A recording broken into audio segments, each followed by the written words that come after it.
Good afternoon. My name is R.J. Stanchfield. You can also call me Scratch. I had a good experience yesterday, and let me explain. I was, I've been looking for this woman. She is a scholar about Mark Twain. In other words, her whole life has been to do everything that scholars do, learned everything about Mark Twain as she could. And she is brilliant. I mean, she knows everything. She's like, and she's one of many. And it's scary. She seems like a Mark Twain character, by the way. Her name is Cindy Lavelle. And I had the pleasure to first look for her because I couldn't track her down. And I saw videos of her. I started to read about her. So I knew a little bit about her as I was looking for her. The reason I was looking for her is I needed a scholar to correct me in a story I wrote about Mark Twain and me. The whole name of the story I wrote is My Close Proximity to Mark Twain. And I happen to have a close proximity to Mark Twain. It was affirmed yesterday. Now, here's what happened. In 1953, I think, I read my first Mark Twain book, Tom Sawyer, The Adventures of Tom Sawyer. Then I read Huckleberry Finn, then I read this one and that one and so forth. And pretty much until I got out of college, I had read many, many of Twain's stories. I mean, known and unknown. And believe me, there were more stories that he wrote that were unknown than stories that became very famous. He's that kind of a prolific writer. He wrote all his time. I mean, he wrote letters. He wrote, I mean, books, poetry, you name it. He's done it. But that's not what this is about. This is about a particular story that I read that had a character in it, Mark Twain's character, and the character's name was Stanchfield Garvey, with the first name, not the second name, the last name. His first name was Stanchfield Garvey. Now, there was another book that was issued in 1966, and my dad got it through the mail. What was it? It seems that Roger Barry Stanchfield wrote a book called The Stanchfield Family. It was the genealogy of all the Stinchfields and the Stanchfields who came to the United States. Now, originally, the Stinchfields were first up. But what happened was one of the Stinchfields said, I can't take this name anymore. And he changed his name with one letter. He went from a Stinchfield, Stinchfield, to a Stanchfield, Stanchfield. What happened then was all the Stinchfields, or most of them, they flocked over and got their names changed to Stanchfield. I was actually, my lineage was late to the effect. In fact, my grandfather was born a Stinchfield, and then he changed it to Stanchfield. So that's the fact. So I'm writing the story, and I realize the story I can write now is about my name, because my name falls as a character of Twain. But there's even more than that. He is my great great uncle, John B. Stanchfield. And he and Mark Twain, not only was he Mark Twain's attorney for this and that, and a lot of things, a lot of,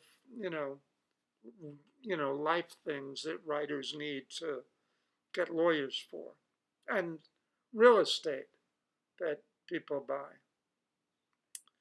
But he was important because of their wives.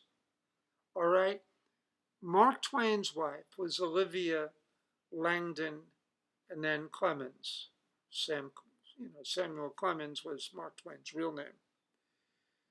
And so she had a very close friend from childhood, and her name was Spaulding. And her first name was Clara Spaulding. I knew that. And Clara and Livy, they were close, close friends. I mean, best friends. I mean, from day one when they were practically toddlers. And they grew up together and loved each other as friends through their marriages. As a result of that, of course, normally, John B. and Mark Twain became friendly. They had a couple of things in common. One, they both liked a good joke. They were both highly intellectual. I mean, over the top. And they also played pocket billiards or billiards. Sometimes billiards are played with pockets, excuse me, and sometimes billiards are played without pockets, just the rails. And in one that you don't play with pockets, that's used with two cue balls and one red ball. And you have to hit two balls after going to hit three sides of the table. It's not my kind of game. My kind of game was pocket pool or pocket billiards, where there's 15 balls and then you hit them in different pockets and there's different games that you can play. Both of those men, John B. and Mark Twain, loved to play pocket billiard. And each of them had billiard tables in their homes. That's how much they enjoyed it. And so they became friendly over the years. And as such, Twain needed he had a character, and it turned out to be about his brother, and I'll tell you about that in a minute. But he needed to name the character, not his brother, because he wasn't about talking about his brother. He just used the character's name. And his character was, he picked out Garvey, not Garvey, Stanchfield. And why did he pick out Stanchfield? Well, maybe because my great uncle ran for governor of New York in 1900. Lo and behold, the character in the story also had a general, was a general and also the governor of a state. It turned out that it was Mark Twain's brother, an older brother by 10 years, Orion, and he, in fact, had become a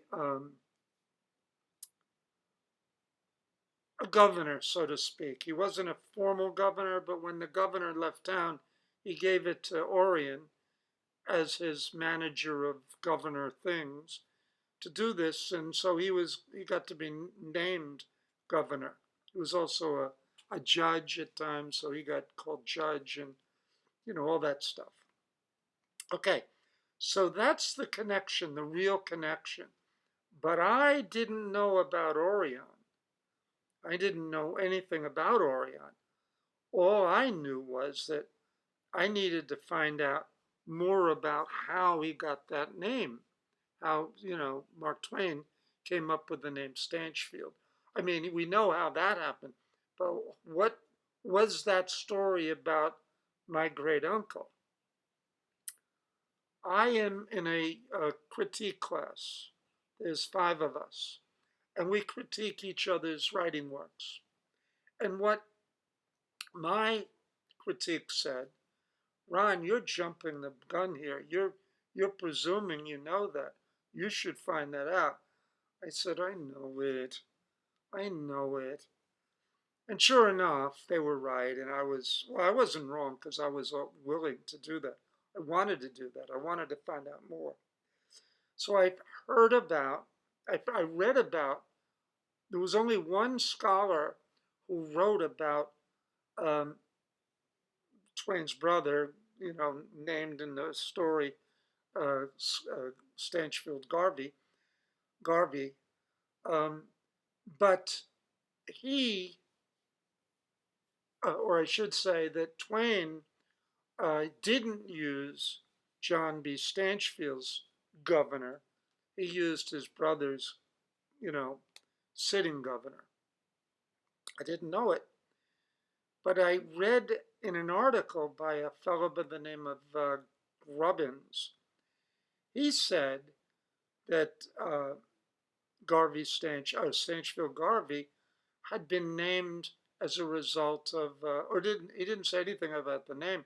He said Orion, the brother, 10-year older brother, um, was the person who was really writing about Stanchfield Garvey.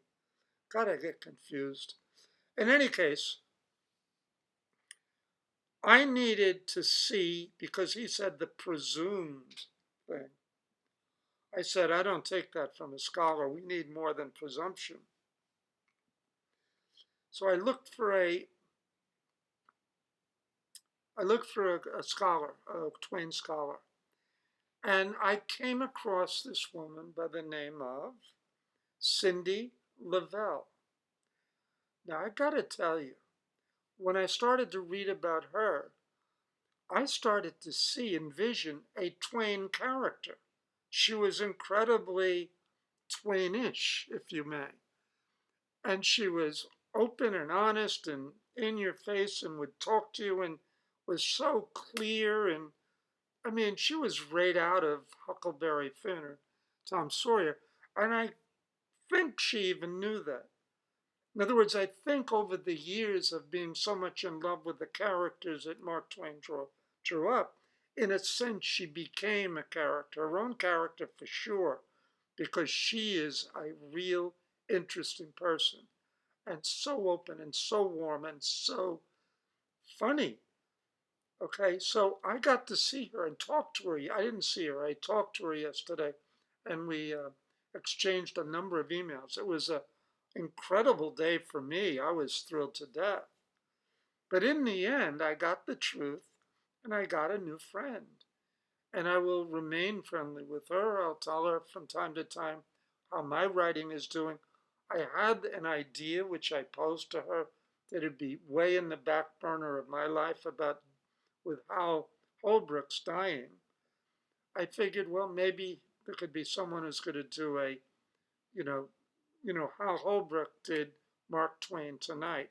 That was his signature piece for acting, and he was great. I saw that, and when it hit New York first time out, my mother brought me there, and so I thought with his passing, which was just recently, the last 2 months, I thought maybe, well, this is the time for another up and coming Twain representer. And she said, no, no one will ever be as good as Hal Holbrook. And I believe her. I mean, she would know more than anyone. But she did know this, and I knew this from listening to Hal Holbrook too, that he sometimes wrote in some comedy that he judged would be okay with Mark Twain. He didn't do it a lot, but he did do it. And he also studied everything that Mark Twain ever read. So he was constantly looking for new renditions of Mark Twain Tonight. And he did many different ones. So uh, I had the idea, well, wait a minute.